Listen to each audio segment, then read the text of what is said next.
कहीं दूर सब्ज पहाड़ों के दरमियान एक परसुकून गांव आबाद था। यहाँ लोग मेहनती थे, मगर सबसे अलग और मुमताज एक शख्स था, यूसुफ। सादा लिबास, मीठी ज़बान और चेहरे पर वो नूर जो अंदर के सुकून से पैदा होता है। यूसुफ हर सुबह तुलुआ आफताब से पहले जागता, मस्जिद जाता और फिर अपने खेतों का रुख करता। लोगों की छोटी छोटी बातों का ख्याल रखता, बीमारों की तीमारदारी करता और कभी किसी से ऊंची आवाज में बात ना करता।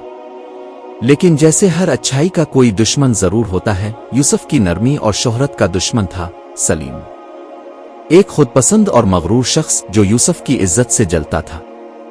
सलीम हर महफिल में यूसुफ के खिलाफ बातें करता, इस पर इल्जाम लगाता और लोगों को इससे बदजन करने की कोशिश करता, मगर यूसुफ खामोशी से सुन लेता और हर बार सिर्फ यही कहता, दुआ करो अल्लाह इसे भी सुकून अता करे। यूसुफ की माँ अक्सर कहा करती, बेटा सलीम तुम्हें नुकसान पहुंचा रहा है, कभी कुछ कहा क्यों नहीं? यूसुफ मुस्कुरा देता, माँ जख्म का इलाज जख्म से नहीं मरहम से होता है। एक दिन सलीम ने हद पार कर दी। इसने झूठा इल्जाम लगाकर यूसुफ को गांव की पंचायत में तलब करवा लिया कि यह शख्स जमीन पर नाजायज कब्जा कर रहा है। लोग इकट्ठे हुए। यूसुफ खामोशी से पंचायत में खड़ा था और सलीम जोर जोर से इल्जाम लगा रहा था। बूढ़े बुजुर्गों ने यूसुफ से कहा, क्या तुम्हें कुछ कहना है? यूसुफ ने नरमी से जवाब दिया, अगर मैं सच्चा हूं तो मेरा रब मेरे साथ है, और अगर मैं झूठा हूं तो तुम सब मेरे गवाह बनना।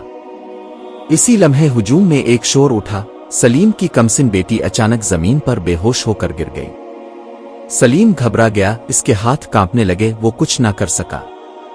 यूसुफ लपक कर आगे बढ़ा, पानी का कटोरा लाया, बच्ची के चेहरे पर छिड़का और धीरे धीरे इसके हाथ से हिलाने लगा।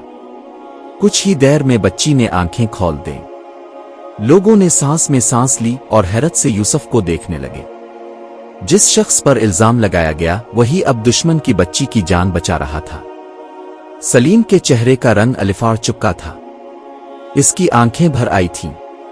वो यूसुफ की तरफ बढ़ा और रोते हुए कहा, यूसुफ मैं शर्मिंदा हूं, तुमसे मुआफी चाहता हूं, मैंने तुम्हारे साथ बहुत ज्यादती की। यूसुफ ने आगे बढ़कर इसे गिले लगा लिया और वो तारीखी जुमला अदा किया, जब दुश्मन मुसीबत में हो तो वो दुश्मन नहीं रहता, वो इंसान बन जाता है। ये जुमला फिजा में गूंजने लगा। गांव के सब लोग जज्बाती हो गए। सलीम ज़ारो-क़तार रोने लगा। इसके गुरूर, हसद, नफरत सब कुछ इस एक मुआफी में बह गया। यूसुफ ने कहा, अगर रब मुआफ कर देता है तो हम बंदे किस मुंह से बदला लेते हैं? गांव वालों के दिलों में जैसे रोशनी की किरण आतर आई। उसी दिन से सलीम की जिंदगी ही बदल गई। इसने यूसुफ से दोस्ती इख्तियार की, लोगों से मुआफी मांगी और पहली बार सच में सुकून पाया। यूसुफ और सलीम अब अक्सर साथ काम करते, साथ मस्जिद जाते और गांव के लोगों के मसाइल हल करते। दुश्मनी की जगह मोहब्बत ने ले ली थी। एक दिन किसी बच्चे ने यूसुफ से पूछा, चचा अपने सलीम को क्यों मुआफ किया? यूसुफ ने मुस्कुरा कर कहा, बेटा मुआफ करना दिल को हल्का कर देता है, जो दिल भरा हो इसमें सुकून नहीं ठहरता। यूसुफ अक्सर कहा करता, मुआफी वो खुशबू है जो सिर्फ वही बखेर सकता है जिसके दिल में मोहब्बत जिंदा हो।